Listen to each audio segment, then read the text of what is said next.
Emma's WVUA News at 6 with your award-winning news team, Lynn Brooks, Philip Coleman, weather with Richard Scott, and sports with Gary Harris. Tonight on WVUA News at 6. Raising awareness of AIDS and HIV in West Alabama, and there may be new restrictions on where you can spend your welfare money. Plus, suspects in 2 Tuscaloosa robberies are still on the loose, and police need your help finding them. But first, raising awareness to HIV and AIDS across West Alabama. Today marks the 12th year for National Black HIV/AIDS Awareness Day. According to the Center for Disease Control and Prevention, African Americans bear the greatest burden of HIV in the USA among all ethnic groups. WVUA reporter Jennifer Edwards has why raising awareness is so important. The CDC estimates that 1 in 16 African American men and 1 in 32 African American women will be diagnosed with HIV in their lifetime. Billy Kirkpatrick, Executive Director of West Alabama AIDS Awareness Outreach, says that despite some beliefs, the South is a hotbed for HIV/AIDS. We have the most new cases by far. We have the highest death rate, and until 3 years ago, we were the only region of the country where the death rate was still going up. This is why Kirkpatrick says it's so important to raise awareness, especially in the state of Alabama. African Americans make up 26% of the state's population, but they make up 64% of the HIV/AIDS cases in the state. We have 928 HIV positive individuals in WAO's catchment area in that 10-county area. Over 500 of those are just in Tuscaloosa County alone. Kirkpatrick says this is because the amount of poor rural areas in the state of Alabama. Because of lack of education and sometimes lack of adequate medical care, it tends to spread the disease more readily in those areas.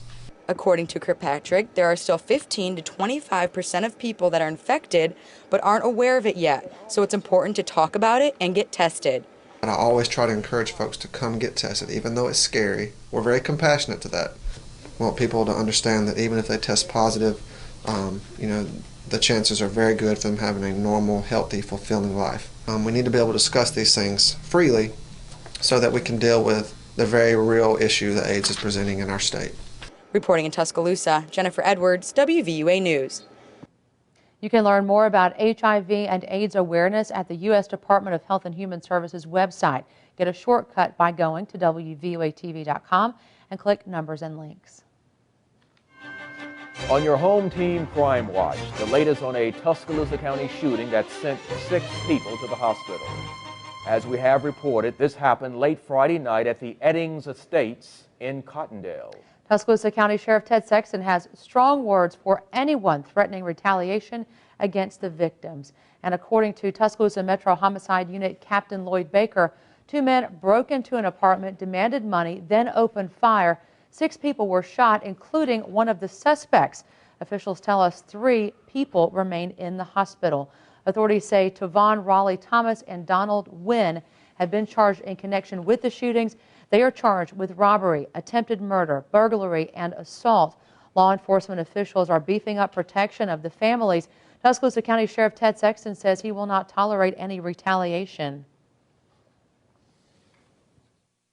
I can assure you that if anybody talks about retaliation or is involved in retaliation, that we will use every resource available within the sheriff's office. I feel certain that Tommy Smith will do the same from the DA's office, but we will not tolerate, we will not condone or show any leeway whatsoever if there's any kinds of reprisal in this case, all the way through trial. Investigators say they are also pursuing charges on a 3rd person at the party who was in possession of a firearm with an altered serial number. That is a felony in the state of Alabama. Sexton says there's the potential of federal charges. Of course, we'll have more as this story develops. Also on your Crime Watch, Tuscaloosa police are still looking for answers in 2 unsolved robberies. As we have reported, the first robbery happened Friday at T&T Hobbies and Coin Shop off Hargrove Road. Then, less than 36 hours later, another robbery just around the corner at Arby's. Police say around 8:15 Saturday night, 2 men entered the restaurant, one armed with a shotgun. Authorities say the suspects assaulted 2 customers. If you have any information about these robberies, call Crime Stoppers at 752-STOP. A big season is ahead for the Tuscaloosa Amphitheater. According to director Wendy Riggs, 2012 will bring lots of musical acts like R&B, alternative, and lots of classic rock and roll. Riggs says right now the earliest date is tentatively set for April 6th. Country music legend Merle Haggard has announced his plans to play the amphitheater, that one happening August 11th. Riggs says they're not allowed to announce dates to certain acts due to contractual obligations. This year is going to be fabulous again. I think everyone is going to be thrilled to see this building, and we have another building coming online over at the River Market in April, May. So I hope that we're making the city more exciting, more livable. To keep up with who will be performing at the amphitheater and for all the latest updates, go to our website, WVUATV.com, and click Numbers and Links. Alabama lawmakers arriving in Montgomery for the start of the 2012 legislative session were met with bad news. The Legislative Fiscal Office says the money for next year's state general fund budget will be more than 1/4 less than this year's appropriations. One of the legislature's top priorities for the next 15 weeks will be writing state budgets for next year. The general fund will be one of many issues that Governor Robert Bentley will talk about during his State of the State address tonight. And we will have much more from Governor Bentley's State of the State address tonight on WVUA News at 10. Valentine's Day is 1 week from today, and it's estimated Americans will fork out more than $17 billion this year.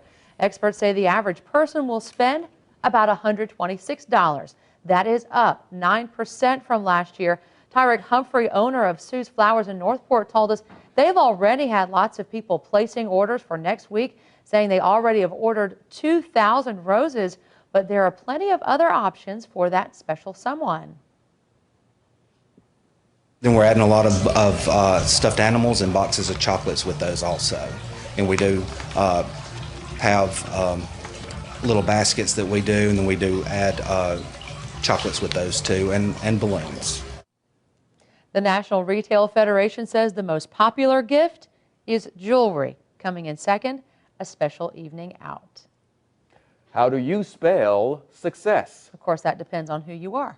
And if you were part of the Tuscaloosa County Spelling Bee, you had to spell everything from Timosorely to jambalaya to be the best. All difficult words in my book. 26 of the best and brightest spellers battled it out with Herculean strength. They conquered words like extemporaneous and posthumous. Caleb Kirk from American Christian Academy came out on top, spelling tableau. That's a French word. WVUA's own Janie Wallace and Matt McCoy had the honor of serving on the panel. Caleb Kirk now heads to the state competition.